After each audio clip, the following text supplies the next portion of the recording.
ഇഷ്ടകാര്യ സിദ്ധിക്ക് 33 ദൈവങ്ങളിൽ ആരോട് പ്രാർത്ഥിക്കണമെന്ന് തല പുകഞ്ഞ് ആലോചിക്കേണ്ട. തൃക്കൈയിൽ വെണ്ണയുമായി നിൽക്കുന്ന ഉണ്ണിക്കണ്ണനോട് പ്രാർത്ഥിച്ചോളൂ, ഫലം ഉറപ്പ്. കാര്യം പറയാം, തൃക്കൈയിൽ വെണ്ണയുമായി നിൽക്കുന്ന ഉണ്ണിക്കണ്ണന് ക്ഷമ എന്നുള്ളൊരു സാധനം ഇല്ല എന്നുള്ളതാണ്. എങ്ങനെയെങ്കിലും പെട്ടെന്ന് അത് അകത്താക്കണമെന്ന ഉദ്ദേശം മാത്രമേ ഉള്ളൂ മൂപ്പർക്ക്. മറ്റു ചില ഭാവങ്ങളെ കുറിച്ച് പറയാം. നാടുമുടിക്കുവോളം മഴ പെയ്തതുകൊണ്ടാണ് ഭഗവാൻ ശ്രീകൃഷ്ണൻ ഗോവർദ്ധനം ഉയർത്തിപ്പിടിച്ച് ഗോകുലം സംരക്ഷിച്ചത്. പാഞ്ചാലിയുടെ മാനം കൗരവ സഭയിൽ നഷ്ടപ്പെടുന്ന അവസാന ഘട്ടമായപ്പോഴാണ് ഭഗവാൻ ശ്രീകൃഷ്ണൻ ചേല കൊടുത്ത് സംരക്ഷിച്ചത്.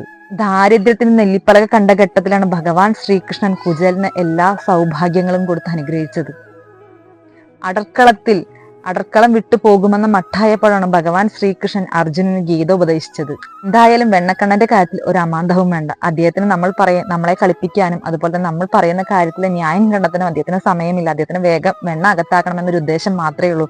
നമ്മൾ പറയുന്ന കാര്യം ഞൊടിയിടയിൽ സാധിപ്പിച്ച് തന്നുകൊണ്ട് അദ്ദേഹം വെണ്ണ അകത്താക്കിയിട്ടുണ്ടാവും.